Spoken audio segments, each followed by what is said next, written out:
بعض علماء نے لکھا کہ 5 بنیادی مصیبتیں ہیں جو ہر بندے پر آنی ہیں.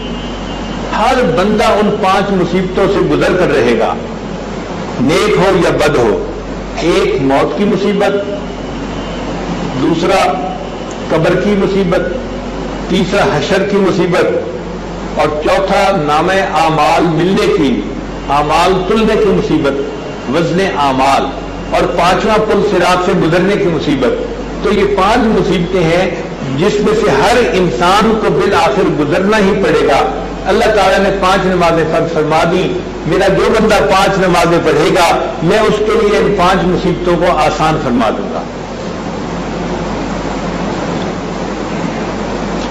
پھر سوال پیدا ہوتا ہے کہ ان 5 نمازوں کے اوقات میں کیا حکمت ہے. ایک نماز ہے جو صبح اندھیرے میں ہی پڑھی جاتی ہے، ابھی سورج نکلا نہیں ہوتا اس سے پہلے. تو علماء نے جواب دیا کہ اللہ تعالیٰ چاہتے تھے کہ اے میرے بندو تم صبح اٹھو تو دن کی ابتدا میری یاد سے کرو. تمہیں میں نے نعمتیں دی ہیں، تمہیں دنیا میں نے نعمتوں میں رکھا ہوا ہے، میں تمہارا مالک ہوں، میں تمہارا منعم حقیقی ہوں. تم اٹھو تو سب سے پہلے میرے سامنے اپنی عبادت کر کے دکھاؤ، سر جھکا کے دکھاؤ، تاکہ پتہ چلے کہ تم نعمتوں کا شکر ادا کرنے والے بندے ہو. اس لیے فجر کی نماز اللہ نے فرض فرما دی. پھر ایک دوسری بات ہے کہ صبح کے وقت کو جنت میں جو دیدار الہی کا وقت ہوگا اس کے ساتھ مناسبت حاصل.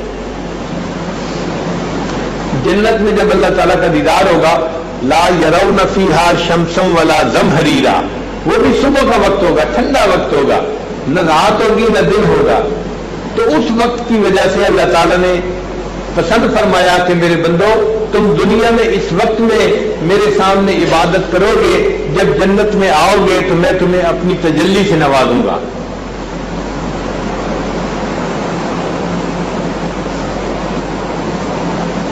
پھر ایک وجہ یہ بھی لکھی ہے کہ حضرت آدم علیہ السلام کو آدھی رات کو زمین پر اتارا گیا تھا جنت سے.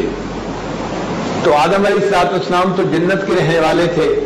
جب دنیا میں آئے تو تنہائی تھی اور خاموشی تھی اور اندھیرا تھا. اب تنہائی، خاموشی اور اندھیرا آدمی کے اندر وحشت پیدا کر دیتا ہے کہ پتہ نہیں میں کہاں آ گیا ہوں. تو حضرت آدم علیہ السلام جب دنیا میں اترے تو ان کے اوپر ایک خوف تھا، جنت چھوٹنے کا ایک غم بھی تھا، مگر جب دنیا میں آئے تو دنیا کے اس اندھیر خانے کو دیکھ کے ان کے اوپر ایک خوف تھا، پتہ نہیں مجھے کہاں بھیج دیا گیا، یہ اندھیرا ہمیشہ رہے گا، مجھے اس اندھیرے میں ہی رہنا پڑے گا، یہ کیا ہوگا. مگر جب صبح کے وقت ہوا تو اندھیرا جو تھا چھٹنے لگا اور روشنی ظاہر ہونے لگی. تو حضرت آدم علیہ السلام کے دل میں امید کی کرن پیدا ہو گئی کہ مجھے اندھیرے میں نہیں رکھا جائے گا بلکہ مجھے دن کی روشنی بھی نصیب ہوگی. انہوں نے اس وقت اللہ کے سامنے 2 رکعت شکرانے کے ادا کیے تھے. اللہ تعالیٰ نے اس نماز کو امت محمدیہ کے لیے پسند کر دیا کہ میرے محبوب صلی اللہ علیہ وسلم کی امت آدم علیہ السلام کی پیروی کرے گی اور ان کو میں اپنے شکر گزار بندوں میں شامل فرما لوں گا. پھر ظہر کا وقت کیوں؟ اس لیے کہ ظہر کے وقت سورج ڈھلتا ہے. جب سورج ڈھل جاتا ہے تو نماز پڑھی جاتی ہے. تو اللہ تعالیٰ چاہتے تھے کہ میرے بندے جو میری توحید کا اقرار کرنے والے ہیں وہ ثابت کر دیں کہ ہم ڈھلنے والوں سے اور مرنے والوں کی پوجا نہیں کرتے بلکہ ہم تو اس پروردگار کی پوجا کرتے ہیں جو ہمیشہ کے لیے ہے، ہمیشہ رہے گا. لا احب العاقلین، حضرت ابراہیم علیہ السلام نے کہا تھا میں ڈھلنے والوں سے محبت نہیں کرتا، میں ان کو پسند نہیں کرتا. تو ظہر کی نماز پڑھنے والا بندہ یہ ثابت کر رہا ہوتا ہے اے اللہ میں دنیا کے فانی جو ہے وہ کسی چیز کے سامنے سر نہیں جھکاتا، میں باقی رہنے والے پروردگار کے سامنے سر جھکاتا ہوں. اس لیے سورج ڈھل گیا، مجھے سورج کی پرستش نہیں کرنی، مجھے تو آپ کی عبادت کرنی ہے. تو ظہر کی نماز کو اللہ نے اس کے لیے فرض فرما دیا. پھر اس میں ایک وجہ یہ بھی ہے کہ جہنم کی آگ کو روزانہ دوپہر کے وقت بھڑکایا جاتا ہے.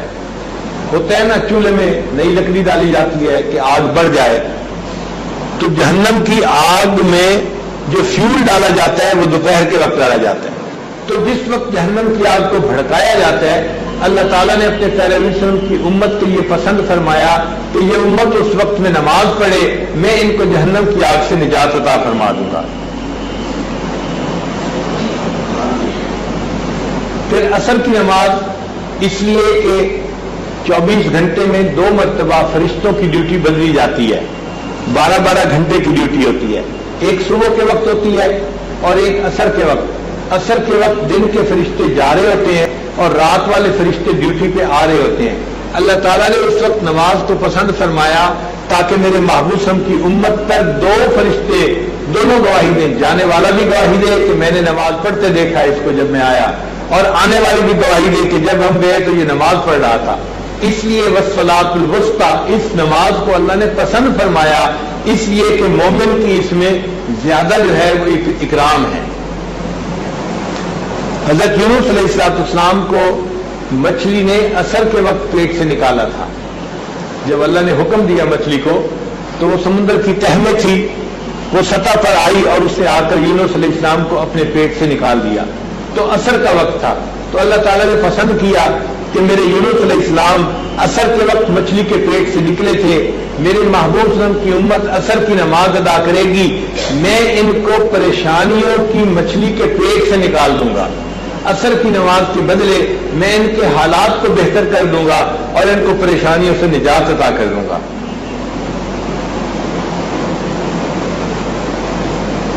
پھر مغرب کی نماز کا وقت جیسے ہی سورج غروب ہوا تھا تو اللہ تعالیٰ نے آدم علیہ السلام کی توبہ کو قبول فرما لیا تھا اور انہوں نے شکرانے کی نماز پڑھی تھی، تو اللہ تعالیٰ نے مغرب کی نماز بھی فرض فرما دی کہ میرے محبوب صلی اللہ علیہ وسلم کی امت اس وقت نماز ادا کرے گی، میں ان کی توبہ اسی طرح قبول کروں گا جیسے ان کے جد امجد کی توبہ کو قبول کر لیا تھا۔ اور اس لیے بھی کہ میرے بندوں نے سارا دن گزارا ہے، اب اس میں نیکیاں بھی کی ہیں مگر کوتاہیاں بھی لی ہیں، تو مغرب کے وقت میں ان کے گناہوں کو معاف کر دوں گا تاکہ یہ جب رات کو سوئیں گے تو بخشے بخشائے آرام کریں گے۔ پھر عشاء کی نماز اس امت کی خصوصیت ہے، پہلے کسی امت کو عشاء کی نماز نہیں ملی، جس کو بھی ملی یا دن کی نمازیں ملی یا مغرب تک کی نماز تھی۔ یہ جو عشاء کی نماز ہے نا، ستارے چھٹکنے کے بعد نماز ادا کرنا، یہ صرف امت محمدی صلی اللہ علیہ وسلم کو عطا کی گئی۔ تو اللہ تعالیٰ چاہتے تھے کہ میرے بندے رات کے اندھیرے میں میری عبادت کریں، اس کے بدلے میں ان کو قیامت کے اندھیرے سے نجات عطا کروں گا اور ان کے لیے نور کا بندوبست کر دوں گا۔ اس لیے اللہ تعالیٰ نے عشاء کا وقت اپنی عبادت کے لیے پسند فرما لیا۔